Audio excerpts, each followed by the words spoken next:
Opa, familie, vriende, mag elkeen van ons daadwerklik vandag die Here se liefde en genade en troos eerstens beleef.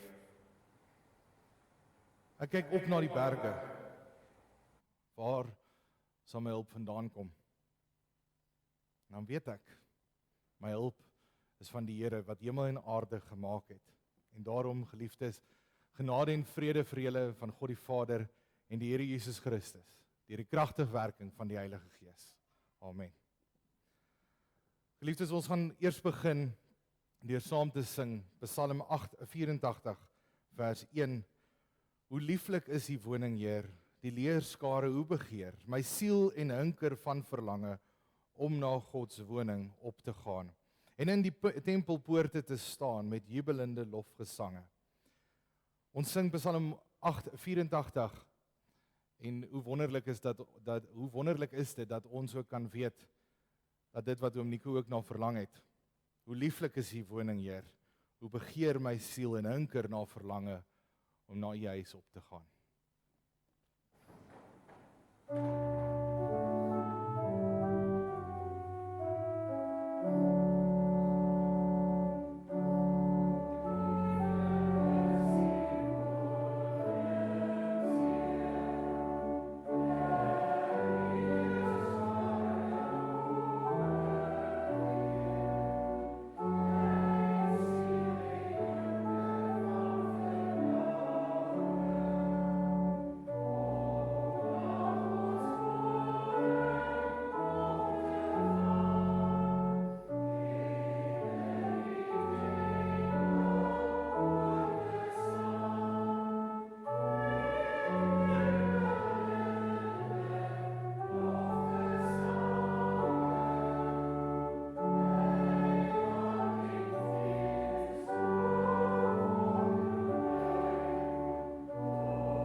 Geliefdes, kom ons bid saam. Ons ewige en almagtige God en Vader. Here, ons prys u naam. En ons bely met 'n diepe afhanklikheid. Terwyl ons vanoggend hier saam is, dat ons alleenlik afhanklik van u is. Here, mag u naam daadwerklik ook vanoggend geëer word. Wanneer u alleen die bron is van ons troos. Waar u alleen die bron is van ons krag. Here, ja, laat u naam geheilig word. Laat u koninkryk kom, laat u wil geskied selfs in dae soos vandag van hartseer.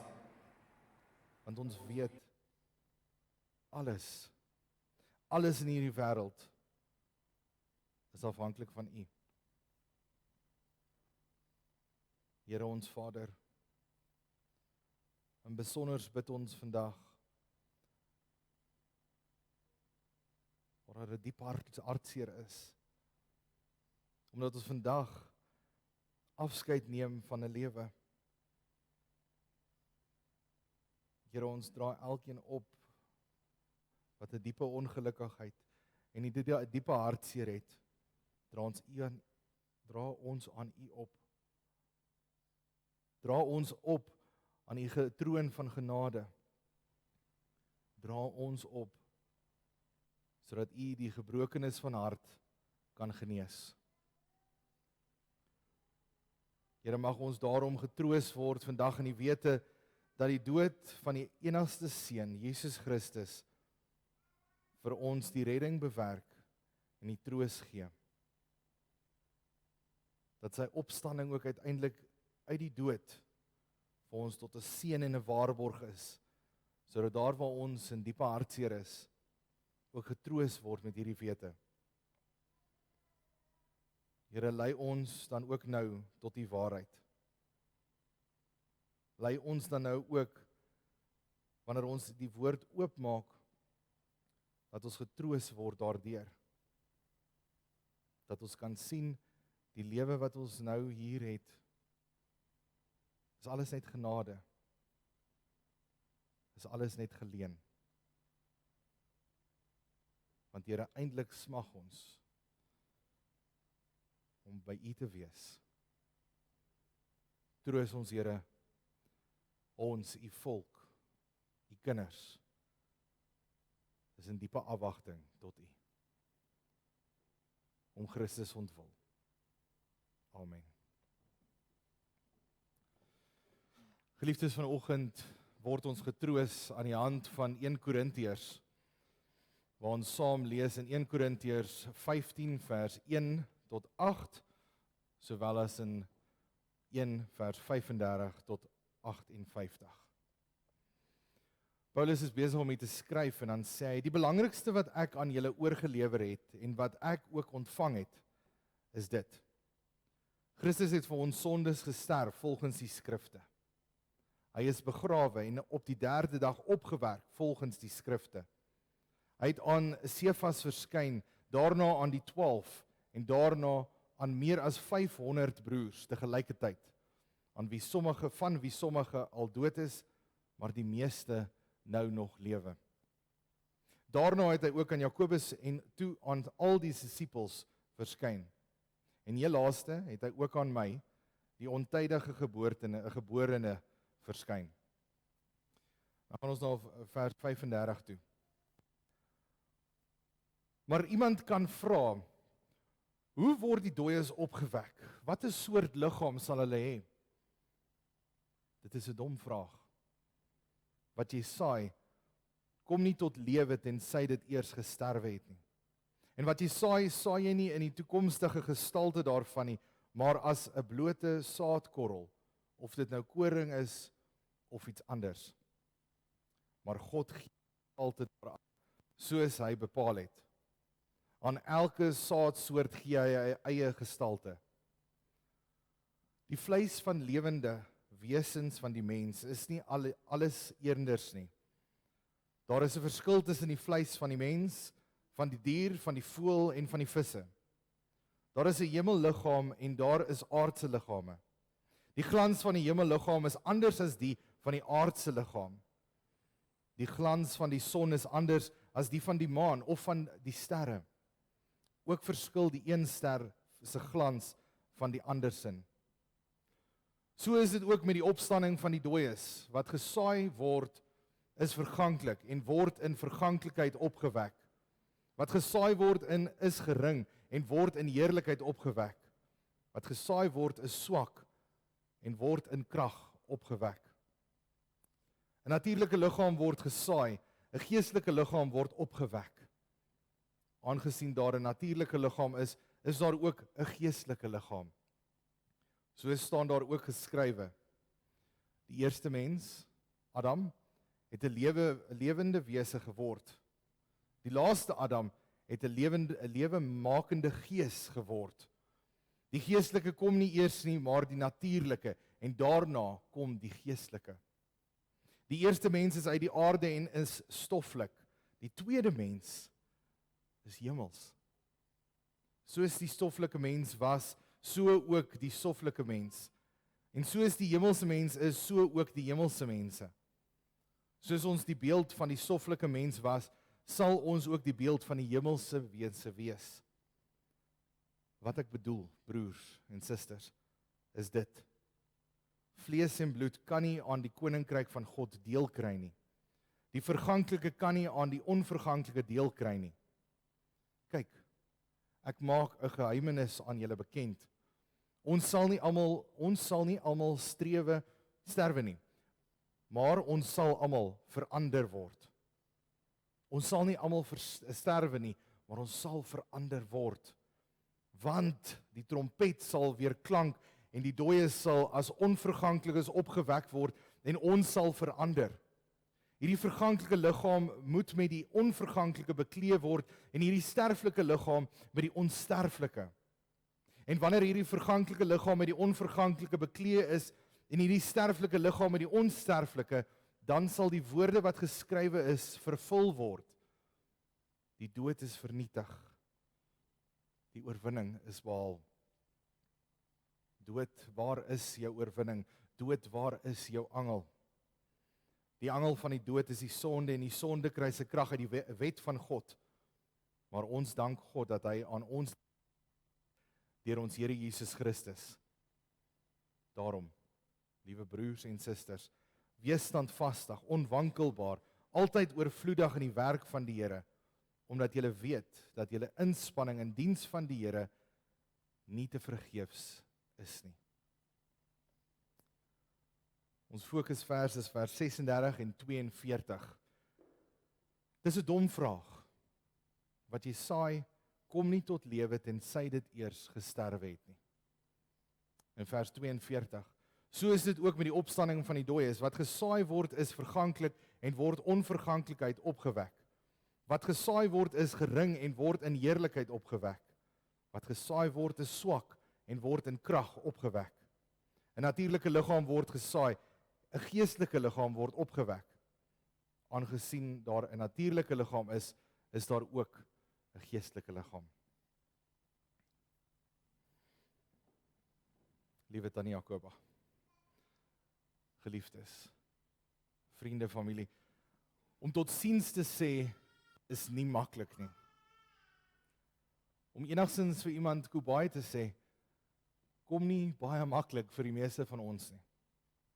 Dit is een ding om iemand te groet onder goeie omstandighede. Om te sê, ek sien jou weer. Want ons gaan mekaar binnekort weer sien. Maar dit is iets heeltemal anders om iemand te groet en totsiens te sê wanneer jy nie weet wanneer jy hulle weer sien nie. Selfs in die omstandighede waarbinne ons onsself vandag bevind, is dit nie maklik nie. Hoe sê ons totsiens? In sekere opsigte is ons wat hier saam is, wat gelowiges is, eintlik bevoordeel en bevoorreg. Want ten minste weet ons dat ons mekaar weer gaan sien. Ons gaan ons geliefdes weer sien. Die presiese hoe en waar en wanneer, dis nie nou van belang nie. Ons hoef nie dit nou te weet nie. Maar tog vat hierdie wete nie die emosies weg nie. Dit vat nie die hartseer weg nie. Dit vat nie die verlange na 'n lewensmaat, 'n vader, 'n oupa of 'n vriend weg nie. Die hartseer en die skok en die ongeloofwaardigheid van enige sterfte, maak nie saak wie dit is nie, is swaar. Dit verander nie die feit dat ons wel op een of ander stadium ook ander geliefdes ook aan die dood gaan afstaan nie. Want geliefdes, die dood is 'n gegewe. Elkeen van ons sterflik. Ons sal uiteindelik die tydelike met die ewige verruil. Ons kan sê ons weet die dood is 'n waarborg. Baie dinge in die lewe is nie 'n waarborg nie, maar die dood is een van dit. Dit is 'n waarborg, dit kom. So niks wat ons sê, kan dit verander nie. So hoe troos ons onsself ten tye van die groet van iemand? Hoe verwerk ons dit? Veral as dit onverwags is, en veral as dit my man of my vrou, my pa of my ma, of 'n broer of suster is. Vanoggend groet ons 'n eggenoot, 'n pa, 'n oupa, 'n vriend en 'n gelowige. En deur 1 Korintiërs 5, deur die monde van Paulus troos die Here ons ook deur die Heilige Gees. Paulus was een van die vervolgers van die kerk gewees. Hy het mense doodgemaak. Mense wat geglo het hulle is Christene, wat oortuig was, dit geleef het, dit bely het. Paulus het hulle doodgemaak. Maar dieselfde is ook te sê van hom, dat hy daadwerklik diep spore getrap het in die kerklike lewe, in die geloof. Ons het nou die nalatenskap van Paulus se briewe ook so beskik deur die Heilige Gees, deur God self, om ook terug te kyk, bemoedig te word, vermaan te word, maar meer belangrik getroos te word. En daarom kan ons nie op 'n dag soos vandag op 'n ander plek ons troos soek, behalwe by die Here nie. Geliefdes, is tog in die naam, troosdiens. Ons word in die troosdiens getroos deur Christus self. En dis presies waarop Paulus hier in 1 Korintiërs 15 se argument bou. Die hoofsaak van sy redenasie en die argument wat hy voer, is nie dat die dood enigstens beter word deur mense nie. Die getroos daarvan word nie enigstens beter deur mense nie. So hard as wat dit mag klink, dit is nie so nie. Die troos kom alleenlik van God af. Tog, in sy antwoord in hierdie argument wat hy voer, praat hy oor die opstanding. En hy sê, wat jy saai, kom nie tot lewe, tensy dit eers gesterf het nie. Net so ook, moet dit vir ons duidelik word, dat die gemeente in Korinthe het ook geworstel met hierdie dinge. Hulle het ook geworstel met die sterwe van geliefdes. Hulle het ook geworstel met die uiteindelike opstaan, die hemelvaarding, terugkeer tot God. Daar's die Here 'n klomp dinge wat Paulus in sy briewe aanspreek. Daar's ons verdeeldheid in die gemeente, daar is bekleierery in die gemeente, maar hulle is besig om dit met mense te doen. En dan is hierdie punt in hoofstuk 15 amper soos 'n baken van hoop, 'n lig wat opgaan in die donker, dat alles te vergeefs is, en ons moet alleenlik bou op God, op Christus. So te midde van alles wat hy skryf, is hierdie 'n baken van hoop. Alhoewel die dood definitief is, en dit sal kom vir elkeen van ons, is daar ook hoop in die ewige lewe. Die hoop op die uiteindelike opstanding ook van elkeen van ons. En Paulus begin sy argument nie met die filosofiese gedagtes van die tyd nie, maar weer eens op Christus. En hy beklemtoon heel eers die feit dat Christus se opstanding 'n werklikheid is. Ons het dit gelees in die eerste dele van hoofstuk 15. Hy het aan Sefas verskyn, daarna aan 12 en daarna aan meer as 500 broers te geselfde tyd, gelyke tyd. Geliefdes, dit is so merkwaardig dat Christus verskyn het eers aan 1 en toe aan die disippels en daarna aan 500 daarna. So die opstanding van Christus is 'n feit, dis 'n waarheid, dit het gebeur. En daarin vind ons ook 'n troos, dat daar getuies is wat dit gesien het. En daarin word ons getroos. Dit gaan in Paulus argument oor Christus en dat hierdie mense wat in geloof die kruis onthou, kan nie ophou by die kruis nie. Maar moet verder gaan na die opstanding en uiteindelik die hemelvaart. Christus het vir ons sondes gesterf.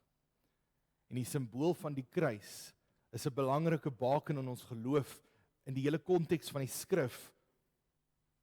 Maar ons moet verder strek as dit. Paulus voer die hele lang redenasie oor logika agter die belangrikheid daarvan. En die hele konsep van die lewe, van 'n ewige lewe, is absoluut afhanklik van die feit dat Christus opgestaan het. Anders het ek en jy geen troos gehad nie. Anders het ek en jy geen sin gehad in ons geloof nie. En daarom kan ons nie net vaskyk in die kruis nie. Die kruis is belangrik, dit is absoluut kardinaal tot ons geloof. Maar ons moet ook verder kyk na die opstanding. En die feit dat hy liggaamlik opgestaan het uit die dood, sê ook vir my en jou, dat dit uiteindelik ook gaan gebeur met ons. Iets wat Paulus ook in Romeine skryf, wanneer hy sê, as ons deel het in sy dood, hoeveel te meer sal ons nie ook deel hê in sy opstanding nie. Ons geloof mag nie eindig by die kruis nie. Want dan is daar nie hoop en troos in tye soos vandag nie. Soos het ons vroeër gesê het, ons weet nie wanneer dit gaan gebeur nie, maar wat Paulus wel vir ons sê is in vers 52, By die laaste trompet sal dit 'n oomblik in oogknip gebeur, want die trompet sal weer klank en die dooies sal as vir onverganklikes opgewek word en ons sal verander word. Geliefdes, hoe mooi is hierdie beeld dat ons uiteindelik ook verander word. En die wat gesterf het, ons eggenoot, ons pa, ons oupa, sal ook verander word. Hy sal ook opstaan in sy onverganklike liggaam. En dit gebeur met Christus se wederkoms. Die dag en die uur daarvan het geen mens nie. Dit is onbekend. Hoe en wat dit gaan gebeur, weet ons nie. Paulus praat in baie min besonderhede hieroor. Maar dat hy wel sê, en waarop hy baie uitbrei en klem plaas, is dat hy 4 keer, in 12 verse, 4 keer praat van hoe swak die mens is, dat die natuurlike liggaam moet vergaan, sodat dit kan plek maak vir die ewige. Die verganklike, die gering en die swak moet vergaan, sodat daar opstanding kan wees. Ek en jy is verganklike mense. Die dood is op pad. Wanneer weet ons nie. Ons kan eenvoudig in hierdie wêreld vanweë die sonde nie vir altyd lewe nie. Alhoewel ons baie graag wil hê mense wat ons liefhet, moet lank by ons bly. Maar Dawid skryf ook daarvan en sê ons het 70 by uitsondering 80 jaar. En wat 'n genadegawe is dit nie dat daar baie is wat 90 en selfs 100 bereik. Ons moet vergaan. Ons moet sterf. Maar geliefdes, tannie Jakoba, ons moet nie vaskyk daarin nie. Want die heerlikheid wat volg is soveel mooier. Paulus se bedoeling daarmee is nie om die gemeente negatief te maak nie. Hy wil die mense, die gelowiges, nie ontmoedig nie. Inteendeel, hierdie verganklikheid word vervang met 'n onverganklikheid. Dis letterlik die teenoorgestelde. En dit is ook die bedoeling van wat hy skryf. Dit klink negatief, maar dit moet gaan oor die positief. Die verandering. Want dit is prysingswaardig. Daarin kry ons ons troos. Daarin kry ons troos ook ons wat agterbly. Dan word ons swakheid ook vervang met krag, sodat ons kan staande bly. In die hartseer, in die verlange, in die ongelukkigheid. In vers 53, hierdie verganklike liggaam moet met die onverganklike bekleed word, en hierdie sterflike liggaam met die onsterflike. En wanneer hierdie verganklike liggaam met die onverganklike bekleed is, en hierdie sterflike liggaam met die onsterflike, dan sal die woorde vervul word, die dood is vernietig, die oorwinning is behaal. Christus, daarom moet die dood ook kom, sodat dit wat geskrywe staan, die dood is oorwin, werklik waar, kan ook deur ons liggaam lewe getuig.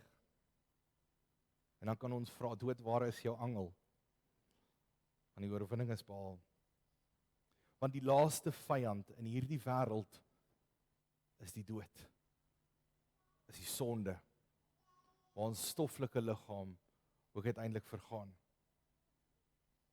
Maar dan die opgewondenheid, dit waar ons oor kan feesvier, die opgewektheid, en die onverganklike liggaam, maar dan vir ewig saam met Christus, saam met God sal wees.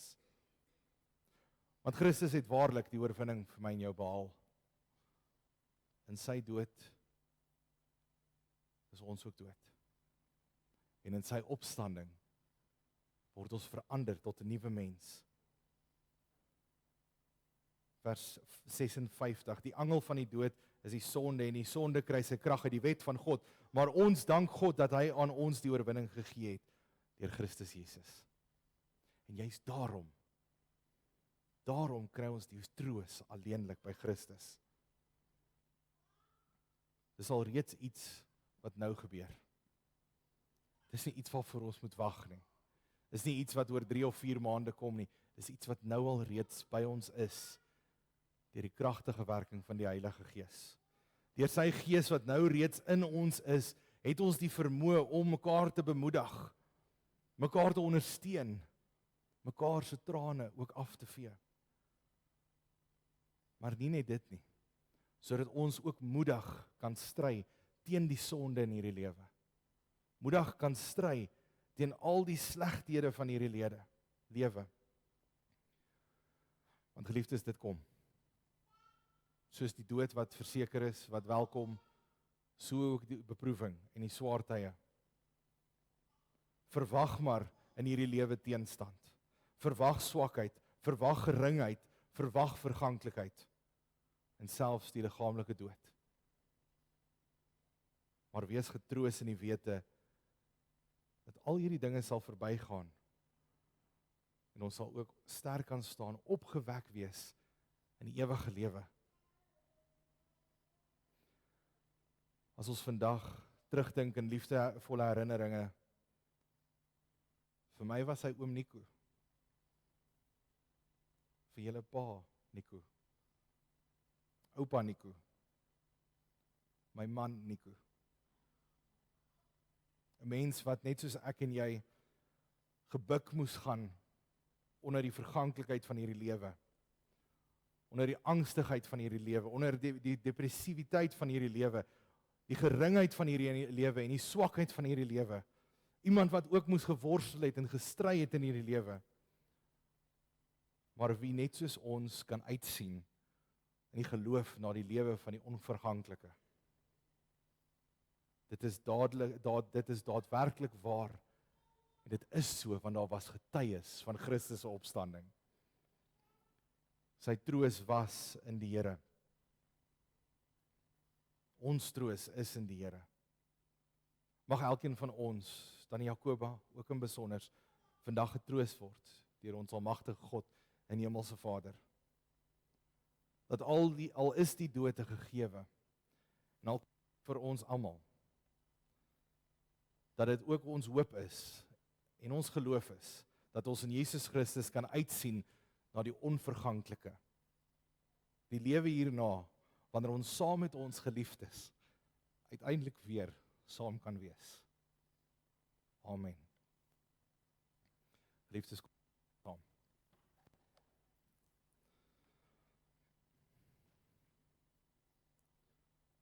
Ons Vader wat in die hemel is, U alleen is ons toevlug in ons tye van nood.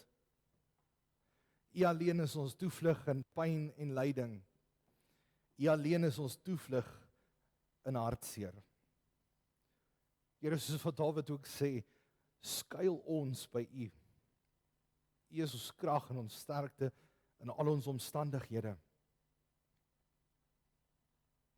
Here, selfs wanneer die dood kom klop en dreig. Vader, troos vandag elke hart wat tot U roep. Skyn die lig van die evangelie en die wonderlike genade wat Christus ook vir ons bewerk het deur in die kruis vir ons, laat dit deurskyn in ons troos. Skyn U lig van die evangelie sodat ons verstand verhelder word, sodat ons alleenlik ons troos altyd herhaaldelik by U sal vind. Here, lei ons nie in die versoeking, maar bewaar ons teen die aanslag van die bose wat in hierdie lewe so baie is. Lei elke voet op die pad van geregtigheid tot U eer en tot U naam. Vergewe ons oortredinge, Here, soos wat ons ook die vergewe wat teenoor ons oortree. Laat ons lewens 'n getuienis wees tot eer van U naam. En laat daar waar ons troos vind, aan ander ook die moed gee om terug te draai na U toe. Die bron van alles, die oorvloedigste fontein van alles wat goed is. seën ons met die liefde, seën ons met die vrede, en seën ons met die verdienste van Christus. En seën ons met die nabyheid en krag, sodat ons in ons hartseer kan opstaan en hoopvol wees vir die onverganklike lewe wat kom. Om Christus ontwil. Amen.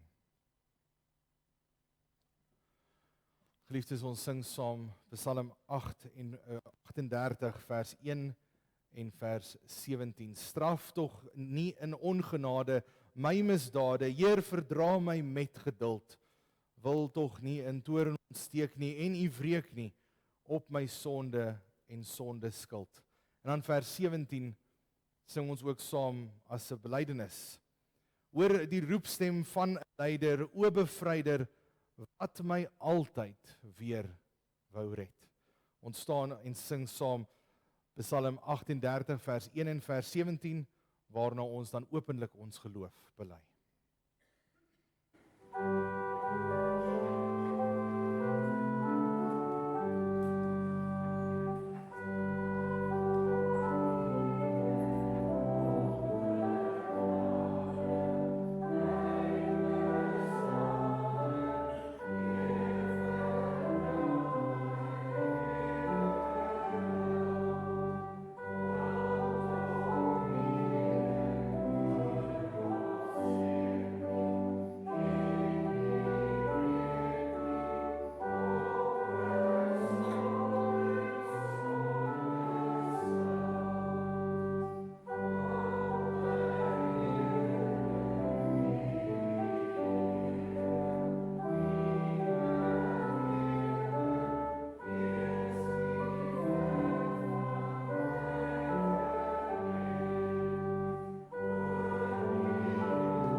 Liefdes, ons bely ons geloof vanoggend saam.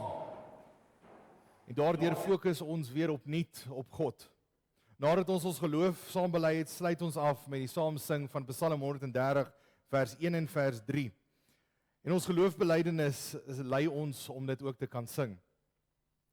Ek glo in God die Vader, die Almagtige, die Skepper van hemel en aarde. En in Jesus Christus, sy enige gebore Seun, ons Here. Want ontvang is van die Heilige Gees, gebore uit die maagd Maria, wat gelei het onder Pontius Pilatus, gekruisig is, gesterf het en begrawe is, wat die angste van die hel tot in die dood toe ondergaan het. Hy wat op die 3de dag opgestaan het uit die dood, opgevaar het na die hemel en sit aan die regterhand van God, die Almagtige Vader, waarvandaan hy sal kom om die lewendes en die dooies te oordeel. Ek glo in die Heilige Gees. Ek glo aan 'n heilige algemene Christelike kerk, die gemeenskap van die heiliges, die vergifnis van sondes, die opstanding van die liggaam en 'n ewige lewe. Amen.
Geliefdes, gaan uit in die wete, dat selfs in ons diepe hartseer sal die Here ons troos en weet dat die genade van die Here Jesus Christus, die liefde van God die Vader en die gemeenskap met die Heilige Gees met julle elkeen sal wees.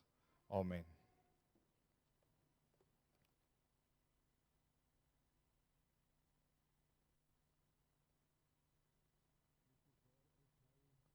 Geleentheid vir bedankings en huldeblyk, waarna ons dan sal verdaag vir verversings in die kerksaal.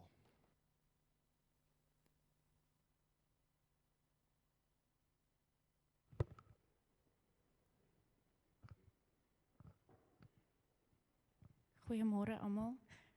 Welkom hier vandag. Namens my ouma en die familie wil ons net 'n paar bedankings gee. Marita en Frikkie Kreer, julle was onmiddellik daar toe my ouma dit nodig gehad het. Lutz en Gisela Eubrecht, die mediese spanne van die ambulans in beide die staatshospitale in Windhoek en hier in Okania. Dominee Erasmus Venter, die kerkraad en dan ook die susters wat die verversings gereël het. Christa Honvries samestelling van die begrafnisblaadjie. Die kinders in Windhoek vir die huisvestiging en wat altyd daar beskikbaar was om uit te help. Frida Kres vir die heen en weer ry van die hospitaal in Windhoek. Laaste maar nie die minste, die wat tyd gevat het uit hulle dag om vandag hier te wees. Ons waardeer dit. Die wat inskakel van ver af, ons waardeer dit ook. My ouma waardeer elke liewe drukkie, oproep en boodskap. Dit gaan ver. Baie dankie.